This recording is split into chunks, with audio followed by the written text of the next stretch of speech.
La scène est à peine incroyable. De ce trou est retiré un corps sans vie.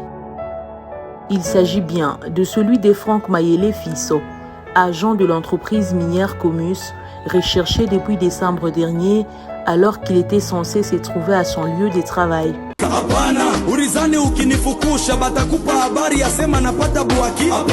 Très enthousiaste, ce jour-là, le 26 décembre 2025, Franck Mayele enfilait sa tenue, son casque et ses bottes, direction la compagnie minière de Moussonoï. Et ça sera un début d'une triste histoire, un début d'un mystère.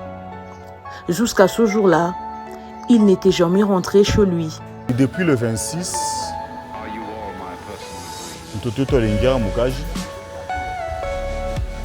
on a senti, on a remarqué à Chiroudi.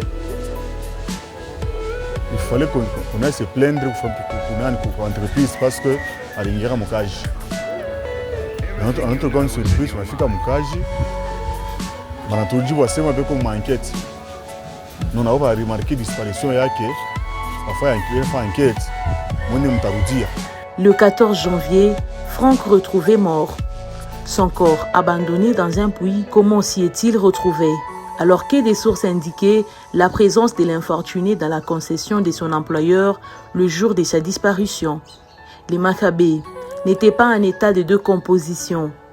La nouvelle choque la famille éplorée.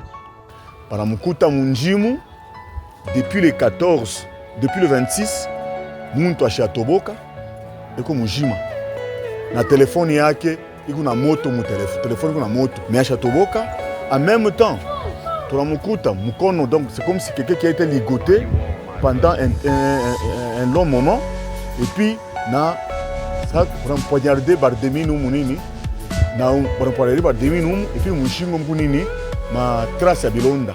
Son visage anxe les unes de la presse lualabaise. Les interprétations vont dans tous les sens. Pour certains, Franck Mayele aurait volé les minerais avant de disparaître. Comment a-t-il réussi à sortir de la concession muni d'un lot de rocs minéraux? Où serait-il passé les éléments de la garde industrielle pour l'intercepter? Beaucoup de questions qui restent pendantes. La famille, quant à elle, réclame le sien. Il fallait que l'entreprise nous remette. Oui, tout parquet. Tout le monde au parquet à Samariba. Comment il arrive au parquet? Tout le monde au parquet parce que le Comus n'a pas droit de se faire justice. Non. Comus, c'est qu'on a ma caméra à Mingi sans amour. Et puis, ça peut évoluer. Il fallait que nous zoomions, que nous zoomions, que nous tout le monde a pita. Qu'est-ce que nous pouvons faire du montage à tout monter? Bara monter tout qui est pas qui a ça pas. Nous tout a pita non et puis ça semble bien être filmé. Ce n'est pas correct. La justice doit être faite. Ce drame laisse une famille dévastée en quête de justice. Tout ce qui se raconte au Balabala, nous avons commencé mon chemin normal. Il y a justice. Nous avons notre avocat, nous avons l'OPJ qui a fait le constat, nous avons Turinga Mungia normal, Talomba, que notre gouvernement prend ces histoires en charge. Les histoires des Chinois ici, on se rend compte que ça ne va pas. Société civile et défenseurs des droits de l'homme sont ébranlés. Avec beaucoup de larmes aux yeux, nous avons appris depuis le 28 que Franck est allé à son lieu de travail. Il devait faire la nuit à Comus. Il est entré effectivement normalement, mais le 27, le 28, il n'est plus rentré à la maison. Et la famille a commencé à s'inquiéter, elle a commencé à alerter pour que voilà, quiconque les verrait puisse signaler. Il a été découvert le 14 janvier dans un puits abandonné, dirons, dans les carrés miniers des choses de Comus. Nous, notre position est très claire.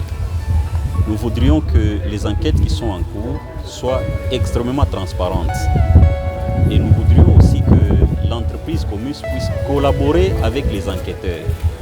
Que l'entreprise mette à la disposition des enquêteurs tous les registres d'entrée et de sortie. Ceci va couper court à toutes les rumeurs qui sont sur les réseaux sociaux. et même au communiqué que l'entreprise a pu lancer. Justement, dans ces différentes publications, dont la source serait l'entreprise Comus, l'histoire y est racontée autrement.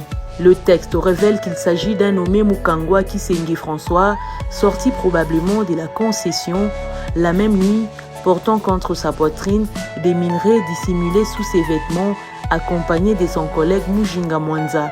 À ce stade, selon la même source, la société Comus a tout pensé pour se dédouaner de toute responsabilité, rassurant que l'incident s'est produit en dehors des limites de sa concession minière et qu'il ne s'agit pas d'un accident de travail, mais d'un acte individuel sans lien direct avec ses fonctions au sein de l'entreprise. La mort de François Mabele fils ravive le débat concernant la sécurité des travailleurs congolais au sein des entreprises chinoises eux-mêmes. François Mabele, 34 ans, laisse derrière lui une veuve et 3 enfants.